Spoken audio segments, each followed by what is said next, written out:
What's going on, everybody? It's Jeff here. Welcome back to the channel. Okay, today I want to talk about a lesson that I slowly learned over the last 10 years, and it was a costly one, and I want to share it with you, and I'm going to relate it in two different ways. First of all is going to be to everybody who invested AMC after the June run-up. For all of the OG apes from January and February, a lot of you, including myself, saw a significant amount of red in our portfolio as we went through months of stagnation before we saw any type of move. The second way I'm going to relate this is for anybody who is having a hard time consistently staying profitable. You find yourself chasing trades and so forth. I'm going to give you my most profitable type of play, and it all has to do with patience. So let's get right into it. First off, I want to take a look at the SPY as we are getting ever so close to that 454 all-time high. We continue to gap up almost every single day.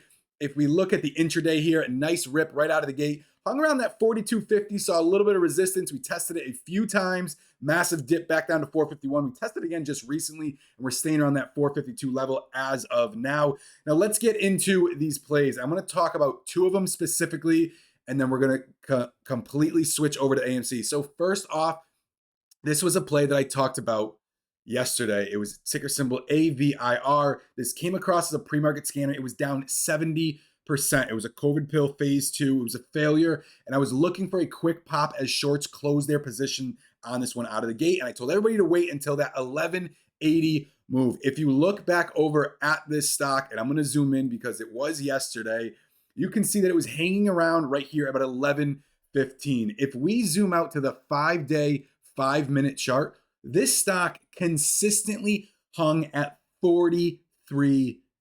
This was not a play that we have to chase. This is not one that's being talked about on Twitter that by the time you jump into it, it's already ran up 30% on the day. We're not waiting, trying to time a breakout, which I love playing breakouts, but by no means am I nearly as profitable or see the type of gains that I see from plays like this and staying patient.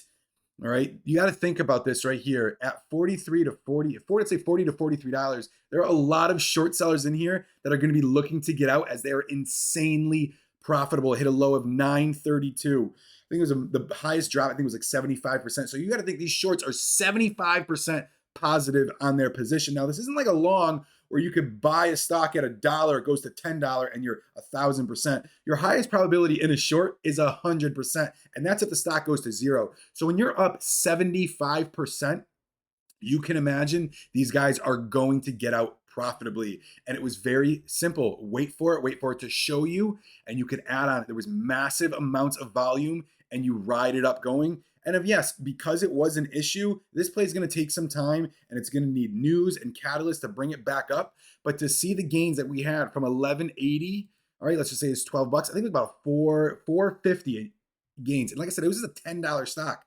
Got about 1,000 shares. It made 50% in your portfolio just like that. These are the plays that I love getting involved with. Even today, this one was Novavax. It came out from a report from somebody else. It wasn't even them, saying that they were having manufacturing issues. I talked about this pre-market just before 9 o'clock this morning. All right, I had said wait for above 130. If it breaks below 120, let it get to a point to where it finds a little bit of stabilization. Even before that, once it got up to about 127, I started calling it out in the group. I said, everybody, this one is going to go because one, manufacturing issues are not like, the FDA says they're halting any type of trial advancement. It wasn't bad news. This was manufacturing issues reported by somebody else, not even them. That's one. Two, manufacturing issues get solved.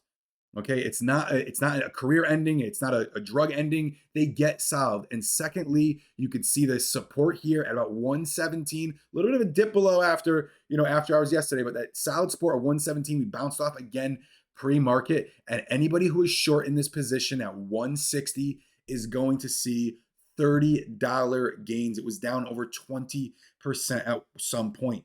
These are the plays that I always like to wait for and be patient for. And it's one thing when you're talking about these two type of plays, when you're looking for quick trades, you're looking for swing trades, you're looking for day trades or whatever. But the key word here is patience. We don't have to look at CEI when By the time a lot of people had already heard about it, it was $3 and it was being poached saying it was going to go to $10. But in reality, this was first getting pumped at 34 cents. It already ran 1,000%. And by the time a lot of people heard about it, it was insanely overextended. It found a little bit of support here at $3 and then completely just fell off the map. Looks like it's starting to, it had a couple attempts at some curls here and so forth, but you don't have to look for these plays that get talked about by other people and get pushed upon by other people that have already ran through it. You stay patient and wait for the ones that you have conviction in, ones that you know are going to make another move. And this is how I'm going to relate this to AMC. All of the conviction that everybody who started watching my channel back in January, everybody who invested it back in January, we all had the same conviction on where the stock was going to go. When it was down at $5.50, hanging at $8. I mean, if you look here, is at $8. I mean, around $8 for 61 days. And that's not just 2 months here. That's 61 trading days. So that's probably almost closer to 3 months of just stagnation, barely any movement. And if you were like me, where my average, I think my first average was 1352. I was down and I was in heavy on this position. I had 5,000 shares. I was down a good chunk, 25, 35, I think almost 40,000 at some points. I was down heavy, but you still had conviction. You understood what you were investing in. You understood the type of play that it was. Okay, and this one is not a day play. This one is not a slow swing play. It is not one that you're just going to buy and then automatically the next day it's going to be at, however many thousand of a share you want it to be at.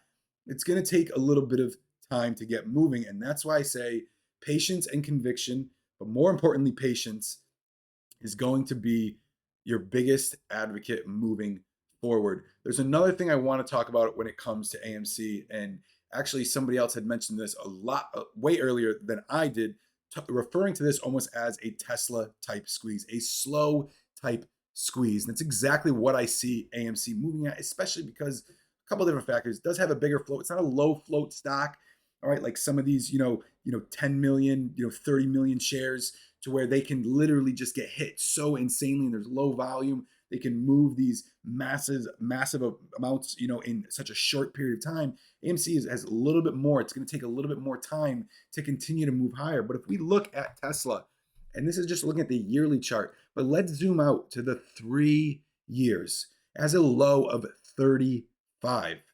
A low of 35, we have literally gone up over 2,000% since its all-time high in a very short period of time. If you really want to break it down, you look at 10/7/19 to where this was about, exactly about 2 years from where it hit its first high of 900, and it looks like we're going to test that. It's not a long period of time for a stock to go 2,000%. And now, yes, Tesla and AMC are completely different in nature, as Tesla is completely revolutionizing how we utilize energy efficiently. So I understand that, to where AMC is a movie theater. I get that, but it's still a very similar play. By the way, Tesla would not have been profitable last year if it wasn't for their rebates by government incentives. So let that sink in for a second. Whenever they talk about the financials or the numbers when it comes to AMC, Tesla would not have been profitable without those government incentives. So my point behind this entire video is twofold. One, have some patience with AMC. If you like the charts, you like the plays, you have the conviction, you understand the research behind it, have some patience when it comes to that play. And if you are investing in other plays while waiting for AMC, like I am doing, look for the good ones. Look for the cream of the crops. Let them come to you. You don't have to chase.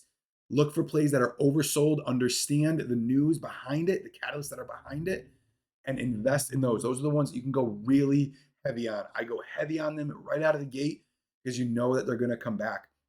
And if it was catastrophic news, and that's why I always say, wait a little bit, wait to see what happens. Okay, and considering if people that are long on it, dump on it. But if it was catastrophic news, yeah, you might want to drop and go. But something like we saw with these last two, especially, shorts are going to get out. A little bit of overreaction on one of the plays when we played this morning. And those are the ones where you can really get profitable. If you don't find these, you don't have to take a play every single day. There's always going to be somebody that's out there that's making more money than you, and that's okay. All right. And there's always going to be somebody that is losing more money than you. And that's okay too. All right. Hopefully we can help them. But when it comes to you, look for the great plays. Understand what makes sense to you, and focus on yourself. If you do want to join the group, first link in the description. Come check it out, even if it's just for a few days to get a feel of what to look at some plays. Be more than happy to help you out. So that's it for this video. I'll see you in the next one.